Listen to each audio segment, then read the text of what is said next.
Chers amis, merci d'être revenus à l'Église pour cette causerie voulue par Monseigneur Macaire, qui a du mal à rassembler son troupeau, mais il va y arriver, il est très persévérant. Et donc, il nous a confié qu'il souhaitait que nous revenions sur le message du pape François, qui a été publié aujourd'hui même en cette fête de la Saint-François de Sales à Rome, sur donc communication et miséricorde.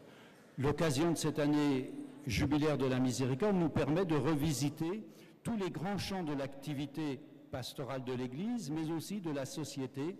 Et la communication, elle aussi, a bien besoin de cette miséricorde pour être renouvelée, donc en son fond et peut-être dans sa forme. Alors, Monseigneur a souhaité que nous reprenions quelques passages. Donc, je vais lire, comme il me l'a demandé, un passage du message, comme ça vous allez l'entendre, et puis il nous en proposera un commentaire. On a prévu comme ça 7 passages de ce message que vous pouvez trouver bien évidemment sur les différents sites du Vatican. Je m'adresse à la presse, donc c'est facile de le trouver. Saint-Siège, Vatican, et vous avez les grands messages du pape. Alors le premier point, c'est la conclusion d'ailleurs. La communication, ses lieux et ses instruments ont comporté un élargissement des horizons pour beaucoup de personnes. C'est un don de Dieu et c'est aussi une grande responsabilité. J'aime définir, nous dit le pape, ce pouvoir de la communication comme proximité. La rencontre entre communication et miséricorde est féconde dans la mesure où elle génère une proximité qui prend soin, réconforte, guérit, accompagne et fait la fête. Dans un monde divisé, fragmenté, polarisé, communiquer avec miséricorde signifie contribuer à la bonne, libre et solide proximité entre les enfants de Dieu et les frères en humanité. Tous les hommes sont frères en humanité.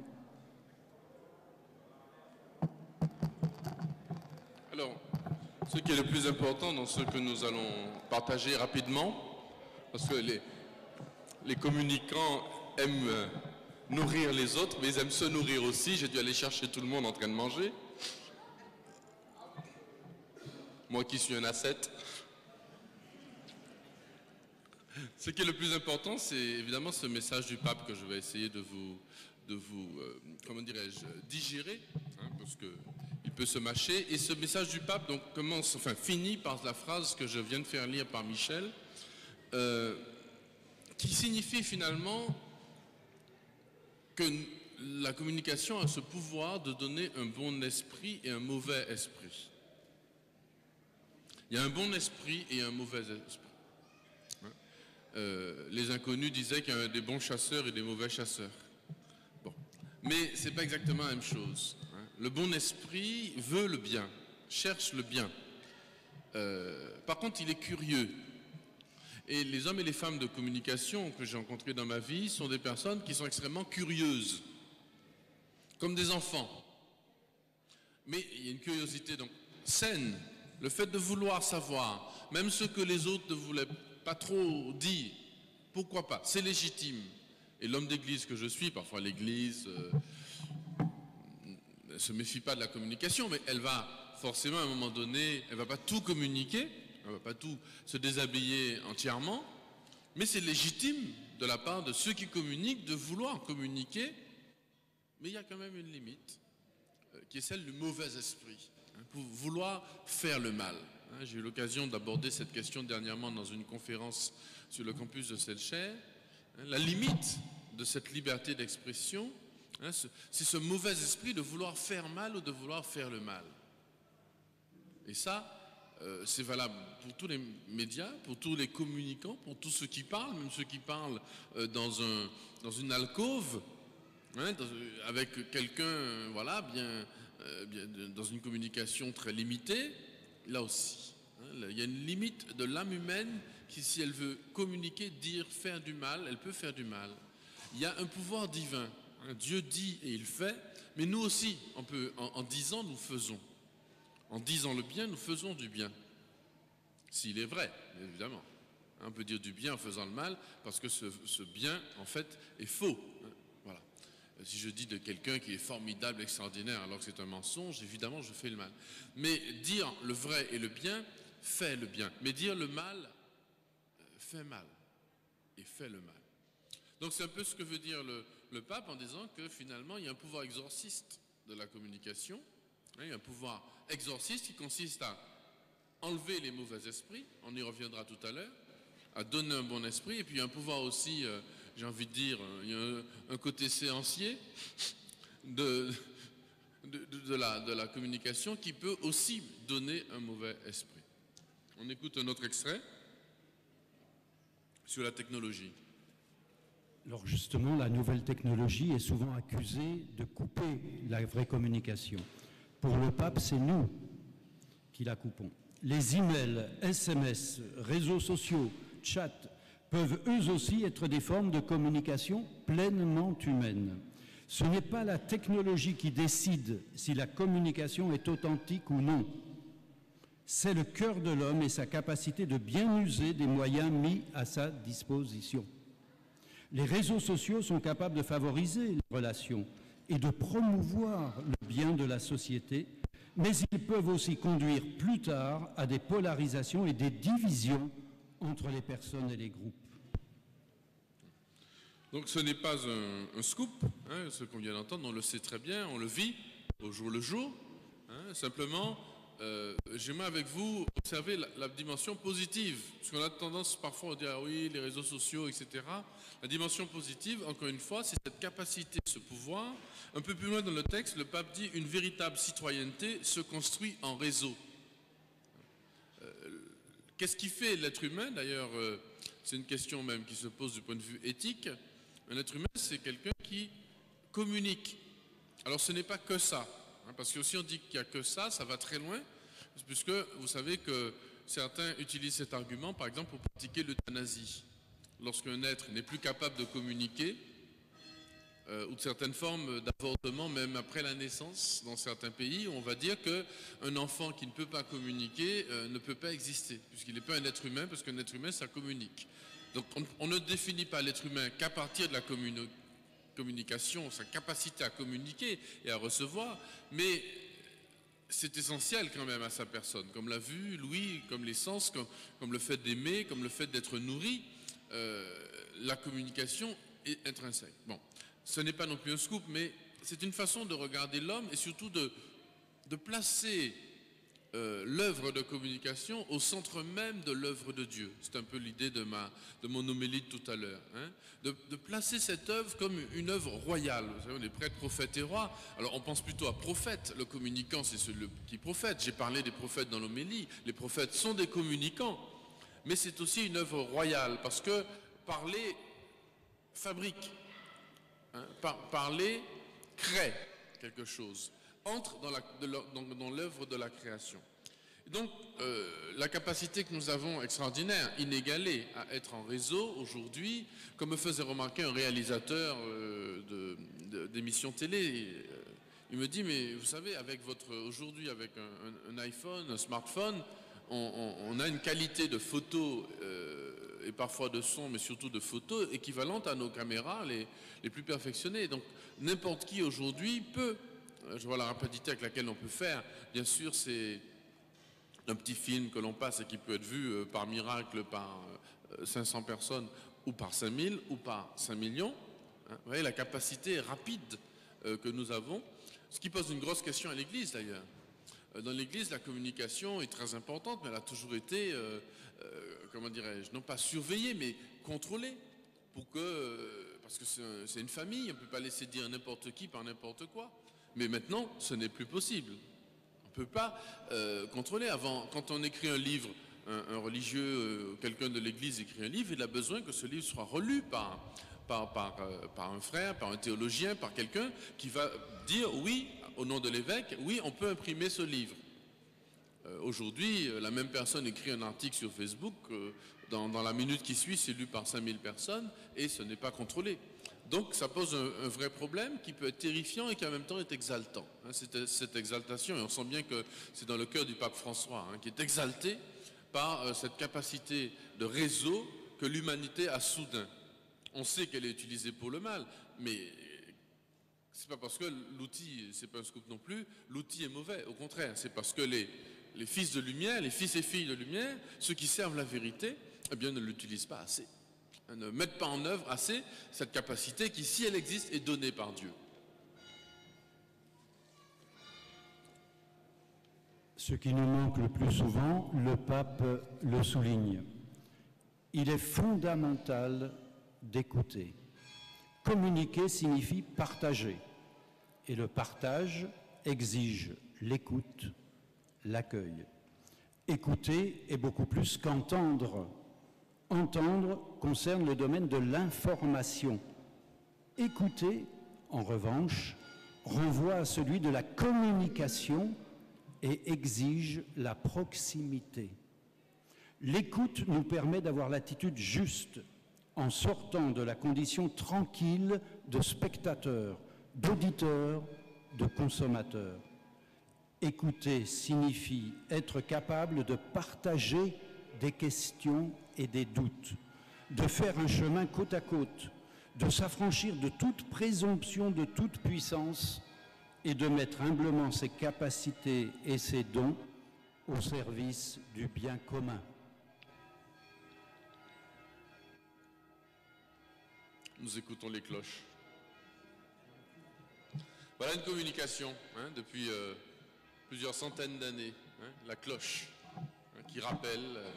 Ça aussi, c'est une communication réussie de la part de l'Église. Bon, alors, communiquer comme écoute. Alors, ce qu'il faut souligner, c'est quelque chose que l'on retrouve aussi dans la doctrine sociale de l'Église. Il y a quelque chose que l'Église n'aime pas, et elle a essayé de le changer d'abord dans sa liturgie, mais aussi dans sa communication. C'est le fait qu'il y ait comme des spectateurs d'un côté, et de l'autre, des distributeurs.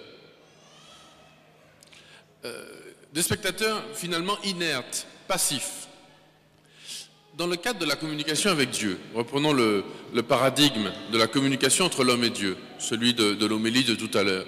Dans ce paradigme, l'homme n'est pas passif. L'homme n'est pas en train d'écouter Dieu qui parle.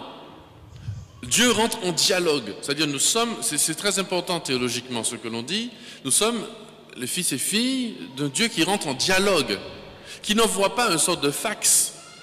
La parole de Dieu n'est pas un fax que Dieu a envoyé, ni même une lettre. La parole de Dieu, c'est des hommes et des femmes, des prophètes, des apôtres qui parlent. Et un Dieu qui vient, c'est l'idée du Christ, qui vient pour parler et pour dialoguer. Le Christ rentre en dialogue. Et l'une des perversions finalement d'un média, c'est lorsqu'il s'en va en orbite et se coupe finalement de ce dialogue avec ceux qui sont les receveurs, les récepteurs de ce média, quel qu'il soit.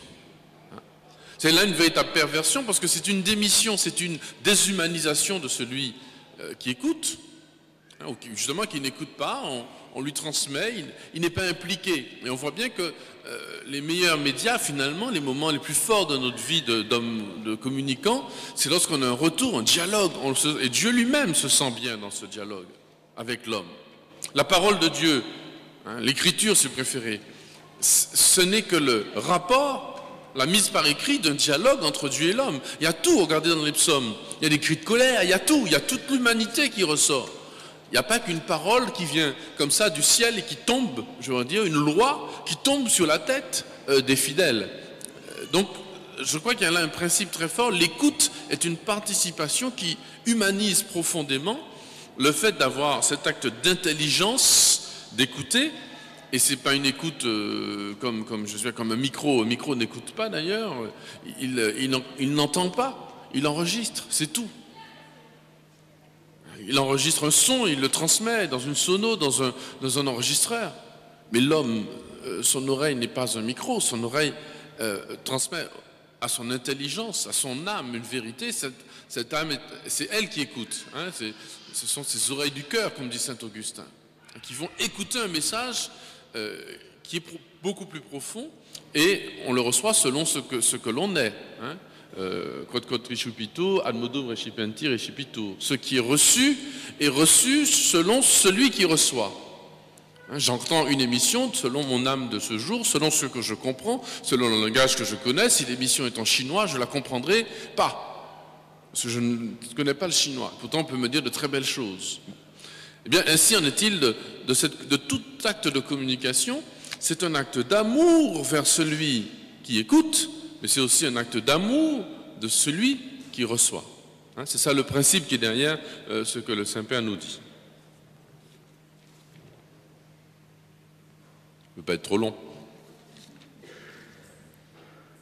C'est raisonnable. L'évangile de Jean nous rappelle que la vérité vous rendra libre. Jean 8, verset 32. Cette vérité est en définitive, nous dit le Saint-Père, le Christ lui-même, dont la douce miséricorde est la mesure de notre manière d'annoncer la vérité et de condamner l'injustice. C'est notre principal devoir d'affirmer la vérité avec amour. Éphésiens 4, verset 15. Seules les paroles prononcées avec amour et accompagnées de douceur et de miséricorde touchent les cœurs des pécheurs que nous sommes. Des paroles et des gestes durs ou moralisants risquent d'aliéner plus tard ceux que nous voudrions conduire à la conversion et à la liberté en renforçant leur sens du refus et de la défense. Prenons-y garde. Ça, c'est un commentaire de Michel. Il a le texte. Cette phrase du pape me rappelle, c'est pour ça que j'ai voulu la lire devant vous, une remarque que Monseigneur Marie-Sainte nous avait fait à Radio Saint-Louis lors d'une réunion qu'on avait faite avec lui. Il nous disait ce qui passe à la radio, c'est ce qui déborde de votre cœur, ce qui déborde de votre vie commune.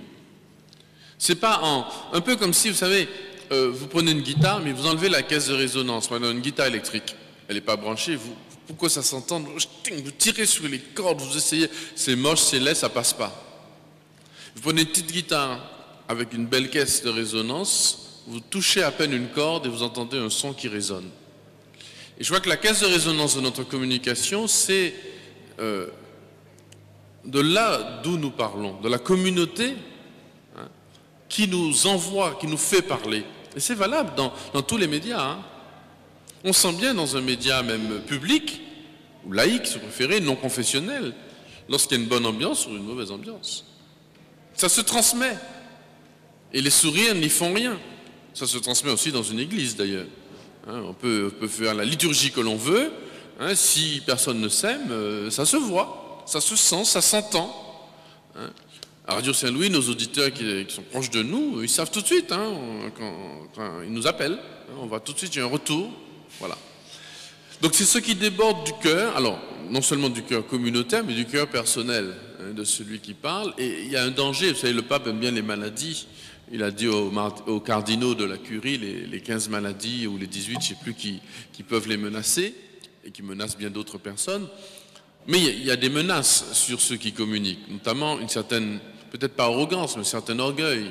Hein. C'est un pouvoir d'avoir le micro, d'avoir la caméra. C'est même une certaine violence de prendre la parole. Hein, déjà le mot, je prends la parole. Hein, j'ai le pouvoir sur le papier, sur l'image, etc. J'ai la parole. Hein. Et donc c'est toujours, et certains voudraient contrôler les médias. C'est une tentation de tous ceux qui ont du pouvoir ou tous ceux qui veulent le pouvoir. Et donc forcément, c'est une tentation de ceux qui ont ce pouvoir. Et donc il y a toujours cette résistance à cette tentation d'être arrogant, d'être celui qui parle et qui n'écoute plus. On revient sur la même idée. Hein. Donc il demande à Dieu en disant, voilà, attention, hein, des paroles, des gestes qui sont moralisants, bien qui sont un peu hautains, etc., parce qu'on a le pouvoir. Eh bien, ce sont toujours des tentations, on doit toujours se remettre en question et chercher l'humilité. Il avait une bonne odeur de langouste, mais elle s'en va délicatement. Bien sûr. Ah oui, ne touchez pas à mes affaires. Hein. On va finir rapidement. Il est souhaitable que le langage de la politique et de la diplomatie se laisse aussi inspirer par la miséricorde, qui ne donne jamais rien pour perdu. Je fais appel surtout à tous ceux qui ont des responsabilités institutionnelles, politiques et dans la formation de l'opinion publique, pour qu'ils soient toujours vigilants sur la manière de s'exprimer envers celui qui pense ou agit autrement, et aussi envers celui qui peut s'être trompé.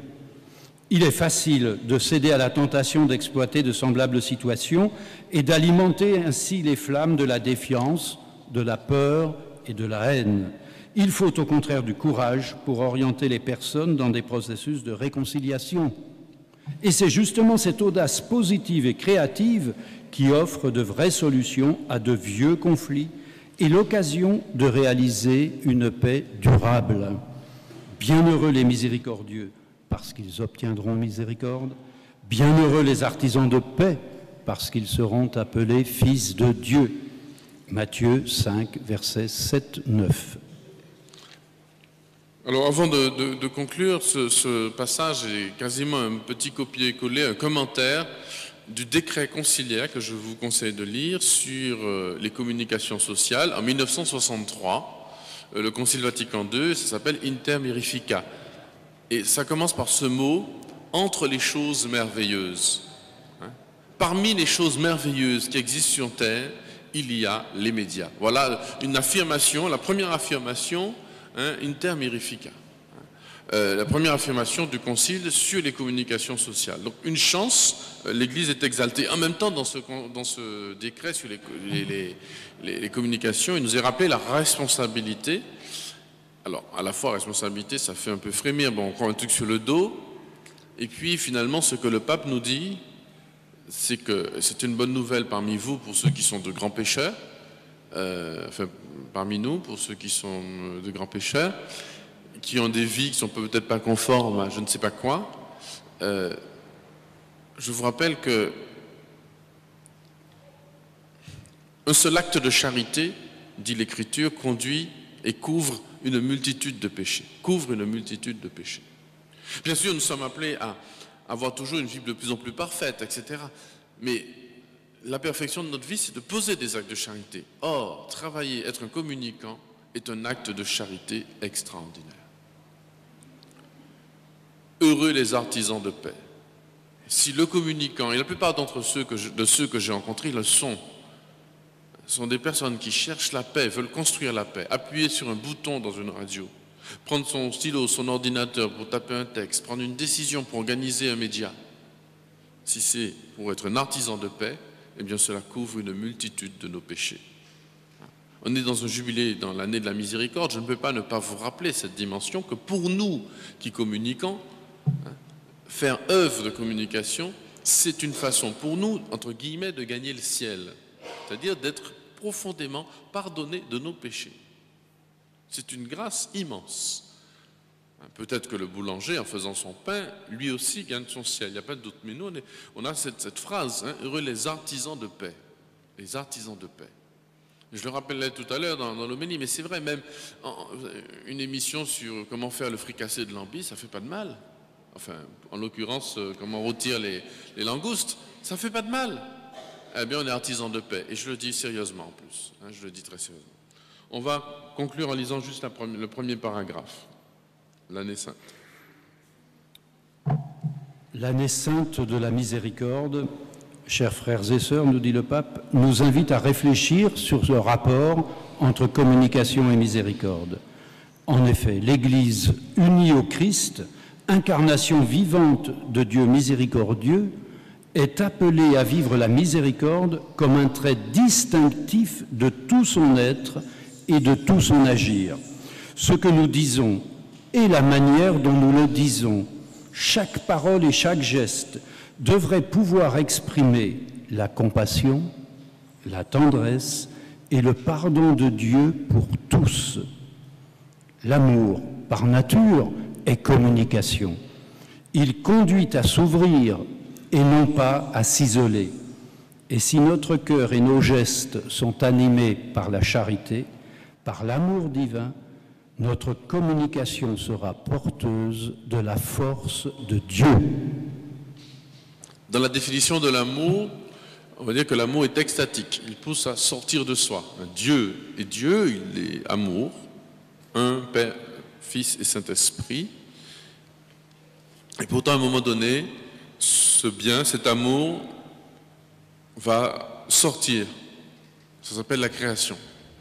C'est ce qu'on enseigne en théologie, qu'on comprend de la création. Pourquoi Dieu crée? Pourquoi on procrée? Pourquoi les hommes procréent? Ils procréent parce qu'ils s'aiment. C'est le principe. L'amour demande à sortir. Et la communication aussi est extatique. Elle se porte vers l'autre. C'est une extase. On sort de soi pour aller vers l'autre. Il y a donc le même mot, le même principe dans les deux termes, amour et communication. Et le pape poursuit en disant que notre communication a le pouvoir de créer des ponts, de favoriser la rencontre, l'inclusion, ou d'enrichir la société. Il est beau de voir des personnes engagées choisir des paroles, des gestes pour dépasser les incompréhensions. Elle a le pouvoir de la miséricorde, de guérir des relations déchirées, de ramener la paix. Je dis ça parce que, vous le savez, au cours de cette année de jubilé de la miséricorde, qui va un peu dans toutes les dimensions, j'ai appelé à des réconciliations diverses au sein de notre peuple, qui vont faire du bien, je l'espère, à tout le monde. Mais j'appelle vous tous, pour finir, à travailler à ces réconciliations, comme des pistes de travail, des pistes de recherche. Réconciliation entre nous et notre passé, un travail historique à faire pour nous réconcilier avec notre passé, non pas tout de suite toujours voir le mauvais qui nous vient du passé. Et quand il y a du mauvais, le pardonner, le sublimer dans le pardon et dans la paix. Réconciliation entre hommes et femmes aux Antilles, il y a une sorte de mépris réciproque, de domination qui parfois vient gâcher des relations les plus belles entre hommes et femmes, entre les enfants et leur père. Combien un évêque de la Caraïbe me disait que la source, les sociologues de son île, de son diocèse, ont trouvé que la source principale de la violence, ils ont près de 200 morts, assassinats par an. À Marseille, quand il y en a 20, on trouve qu'il y a beaucoup, que c'est une ville dangereuse. 200. Et ils disent, ils me disaient, la source c'est que 80% des personnes dans mon pays ne connaissent pas leur père. Donc il y a une déstructuration, donc il y a une réconciliation. Et nous aussi, on a cette réconciliation-là à opérer chez nous. Réconciliation aussi, je l'ai appelé, entre les différentes composantes de notre peuple, entre les métropolitains, les Antillais, les créoles, entre les béquets, les noirs, etc. Il y a un travail à faire. Et ce travail de créer les ponts, qu'on soit catholique, chrétien ou pas, c'est un travail de chacun d'entre nous. Réconciliation aussi dans le milieu du travail, entre employeurs et employés, etc., où il y a aussi une façon de se tenir qui a été blessée. On n'a pas cette vision commune où on travaille ensemble pour le bien d'un pays, le bien d'un peuple. Donc, certes, la communication a de belles choses à faire, mais en cette année de la miséricorde, c'est un appel que je vous lance pour terminer, avant le point presse qui va se passer dehors, c'est ça, pour ceux qui ont des questions plus particulières. J'appelle à travailler à ces réconciliations qui, je crois, vont profondément en profiter, qui vont guérir notre peuple. On a trop de boulets d'un côté qui nous empêchent d'avancer, et le monde est trop inquiétant de l'autre. Donc d'un côté on avance vers un orage, de l'autre côté on sent que le bateau prend l'eau. Commençons par colmater les voies d'eau, parce que je crois que notre bateau martiniquais, et je parle en tant qu'évêque de la Martinique, sans commenter forcément ce que le Saint-Père dit, mais en l'appliquant à chez nous, notre bateau martiniquais peut affronter les orages qui arrivent dans ce monde. Mais je le crois sincèrement. Et j'ai la grâce, vous le savez, de rencontrer beaucoup de monde. La communication, c'est aussi la rencontre personnelle, sans médias, en direct, j'ai envie de dire. C'est ce que Dieu a fait en envoyant son Fils, face à face, les yeux dans les yeux. Eh bien, en cours de ces rencontres avec des hommes et des femmes décideurs ou pas, des gens simples, des gens de toutes conditions dans notre pays, je vois bien qu'on a les moyens de vaincre, et de vaincre surtout cette désespérance qui est le principal boulet de notre peuple. et qui a besoin, et qui nourrit cette désespérance, ce manque d'espérance vers l'avenir. Vous voyez, j'ai célébré cette messe avec cette vue extraordinaire, c'est pour ça que je veux faire le point presse là-bas, avec l'océan derrière et la croix. Et là, il y a une source d'espérance. Pour aller vers le grand large, avance au large, il faut passer par la croix. Il faut passer par la résurrection. Et il y a là un signe très fort pour nous. Et je crois que la Martinique a besoin de communicants qui travaillent à cela de façon coordonnée, de façon voulue, une politique, j'ai envie de dire, volontariste, de dire il faut réconcilier certaines choses. Sans cacher la vérité ou le passé, ou etc., mais en travaillant à cette réconciliation.